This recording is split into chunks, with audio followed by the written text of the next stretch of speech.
Il y a quelques éléments pour conclure ce pôle 1 intitulé Numérique professionnel et éthique, qui était animé par Aurélie Javel de l'Institut de Florac, Véronique Wozniak de l'inspection de l'enseignement agricole et moi-même, Christian Pelletier de la Bergerie nationale, assisté par Marc Lansens pour les moyens techniques de l'Institut de Florac. Nous avons eu 3 temps. Un premier temps en atelier, avec un atelier sur l'agriculture connectée, où nous avons eu les expériences de Jérôme Sainte-Marie du lycée de Auch et de Sylvain Hippolyte de la coopérative AgroDoc qui travaillent ensemble. Et deuxième atelier, deuxième séquence autour des robots d'aide à la personne avec Béatrice Le Gallès de BLG Consulting et surtout David Meunier du lycée de Plouigneau.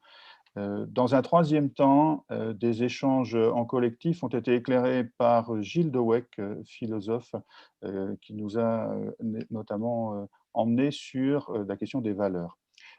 Histoire de garder quelques traces de ce pôle, quelques échanges avec des collègues sur les éléments que l'on va garder essentiels.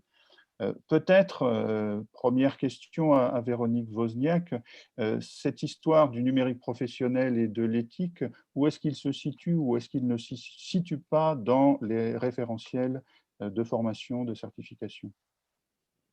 Donc à l'heure actuelle, hein, plus particulièrement dans l'enseignement des technologies de l'informatique et du multimédia, les questions liées aux évolutions de ces technologies, hein, au sein des différents métiers auxquels prépare donc l'enseignement agricole sont présentes.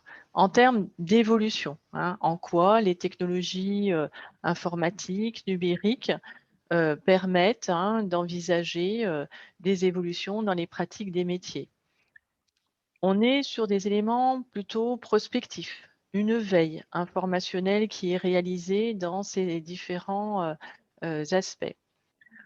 Tout autant, on le voit, hein, et les témoignages dont nous avons pu observer cet après-midi nous donnent à voir des possibilités qui sont offertes au niveau des établissements de s'emparer d'un certain nombre d'autonomie, hein, d'espaces d'autonomie dont ils disposent pour pouvoir développer des projets, que ce soit donc en lien avec des partenaires extérieurs, et peut-être de s'interroger plus collectivement sur des enjeux, qu'ils soient éthiques, et on l'a bien, cela a été clairement établi au cours de ces échanges, pour faire en sorte, hein, de sensibiliser nos apprenants à ces questions et de les co-construire avec eux. Donc là, il est clair, hein, que ces préoccupations autour de l'agriculture et du numérique, des dimensions aussi, hein, liées au service à la personne, en lien avec les nouveaux usages, hein, comme cela nous a été dit, hein, que ce soit en domotique, au niveau des agents conversationnels ou des dispositifs, hein, d'aidants, nous interrogent et doivent interroger les élèves et le co-construire avec eux. En tout cas, c'est véritablement quelque chose qui nous semble important et qui est aussi en lien avec les nouvelles rénovations, hein, des diplômes qui s'engagent dans cette voie-là. Merci Véronique. David, vous avez témoigné cet après-midi avec nous sur votre expérience autour des robots d'aide à la personne. Euh, j'ai l'impression qu'il y a un temps réflexif qui s'est déroulé cet après-midi, un regard sur vos pratiques. Oui, complètement. Alors c'est vrai qu'on a un projet qui est mené depuis 3 ans, hein, justement, sur l'intégration, enfin l'utilisation d'outils connectés, et en particulier de robots vers un public aidé, donc fragile, tourné vers des personnes en structure, maison de retraite, EHPAD. Et du coup, cette rencontre cet après-midi nous a permis justement de refaire un petit peu le point sur ces 3 années écoulées et de faire un constat assez surprenant finalement, puisque le point de départ qui était de mettre en place une animation pour des personnes avec un robot, et bien ça c'était le postulat de départ, on s'est rendu compte que sur 3 années, en fait, on a abordé des champs d'apprentissage tellement variés, puisque c'est allé de la posture justement de l'aidant vis-à-vis de l'aider, en passant par le côté juridique de toute cette approche numérique, parce qu'effectivement, l'utilisation de robots, on passe par des données numériques, et qui gèrent, comment, pourquoi, la multiplicité aussi de tous ces outils, parce qu'il en existe beaucoup, la variété des plateformes qui sont mises en place pour gérer tous ces outils. Et puis, ce qui a été intéressant aussi, c'est de se dire finalement, il existe plein de choses. Donc, et c'est venu spontanément, hein, les élèves ont complètement adhéré à la démarche et d'eux-mêmes ont fait surgir tous ces questionnements. Donc, c'est bien, on a pu construire en même temps le programme, parce que j'entendais tout à l'heure, on co-construit en fait équipe et élèves avec une posture justement d'élève qui passait de son statut traditionnel d'élève à un statut d'apprenant, c'est-à-dire ils avaient vraiment envie d'apprendre, ils étaient curieux, posaient des questions, etc. Ça nous a, nous aussi, permis d'évoluer aussi dans nos démarches et la vision qu'on avait des outils connectés. Et puis, au final, se rendre compte que il faut bien garder en tête que l'objet, le robot, reste une interface intermédiaire entre deux intervenants, enfin que ce soit l'aidant et l'aidé. Ce n'est pas une finalité en soi, et que c'est bien un support, un outil de travail que les jeunes et que les aidants doivent, je dirais, appréhender et comprendre, et que la mission du jeune formé aujourd'hui, c'est d'accompagner la personne à accepter ces outils et à les comprendre surtout, et bien faire la différence qu'un robot reste un robot, ça reste un outil, reste du matériel, et que la relation aidant-aidé est toujours là, qui doit rester justement le côté humain derrière, mais que le robot reste un outil. Tout à l'heure, j'ai pris l'image de la fourchette. On peut manger avec les mains, on peut aussi manger avec une fourchette. Bon, ben, le robot, pour moi, c'est la fourchette. C'est-à-dire qu'il est l'intermédiaire entre deux actions.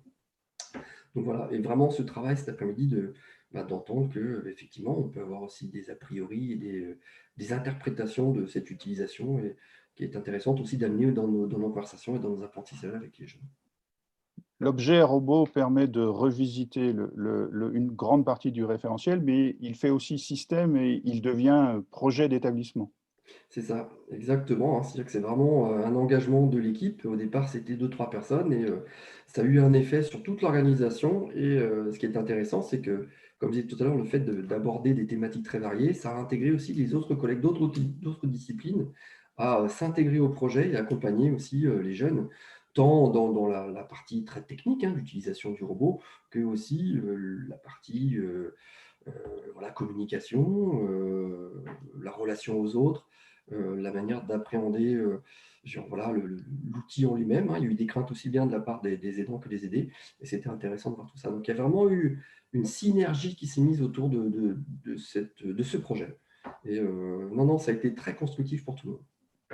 Merci David. Autre moment fort de l'atelier, ce que nous a proposé Gilles Dowek, un petit peu comme grille d'analyse et prospective. Je vais laisser Aurélie Javel nous conter un petit peu cela. Oui, en fait, effectivement, l'entrée proposée par Gilles Dovec pendant le temps du débat était très pertinente, parce qu'en fait, il prenait les valeurs comme moyen vraiment de questionner ces nouvelles technologies et de ne pas se perdre, en fait. Donc, c'est vraiment des valeurs qui permettent de servir de fil rouge dans les projets et qui permettent de vraiment de sortir en fait des débats de diabolisation ou au contraire d'idéalisation des nouvelles technologies ou de ces nouveaux outils pour essayer de garder en ligne de mire ce qu'on veut vraiment pour notre projet.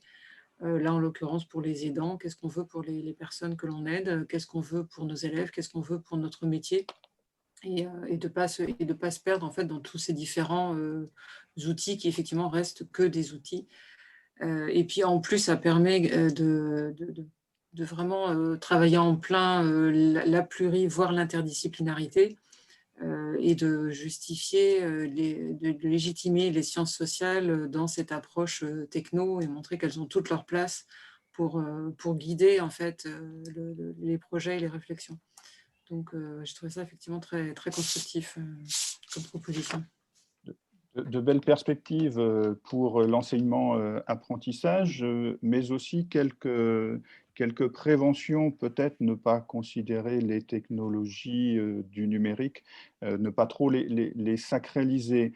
Christelle Papin, vous êtes enseignante en français et philosophie, peut-être un regard sur cela? Oui, alors David et Aurélie ont déjà évoqué la chose. Un robot reste un robot, un outil reste un outil. En fin de compte, il s'agit, à travers l'enseignement et l'approche de l'innovation technologique qu'on peut avoir dans les écoles, de prévenir les élèves qu'il ne faut pas aller vers une sorte de sacralisation de la technique en elle-même, pour elle-même, avec éventuellement le risque que la technique devienne sa propre finalité, en quelque sorte. Il s'agit aussi, à travers cette approche des valeurs, de montrer qu'elle n'est pas du tout neutre, qu'elle véhicule effectivement des présupposés, qu'elle véhicule des valeurs sociales, une forme d'organisation sociale. Et il s'agit donc tout simplement d'éveiller les élèves à cette complexité, ce qui est d'autant plus important quand on sait que les élèves ont finalement, malgré les préjugés que nous-mêmes, adultes, pourrions avoir, ils ont finalement une approche du numérique assez limitée, souvent limitée à la seule pratique d'Internet. Donc voilà, il s'agit de voir en fin de compte tous les enjeux qu'il y a derrière ces innovations technologiques, en montrant bien qu'il s'agit d'éviter de tomber dans un mythe. Donc, si on veut conclure très rapidement, les technologies et les outils numériques, j'allais dire, ce sont de beaux objets de développement et d'apprentissage dont il y a nécessité de se saisir avant qu'ils se saisissent de nous ou des jeunes. Voilà, merci et à très bientôt.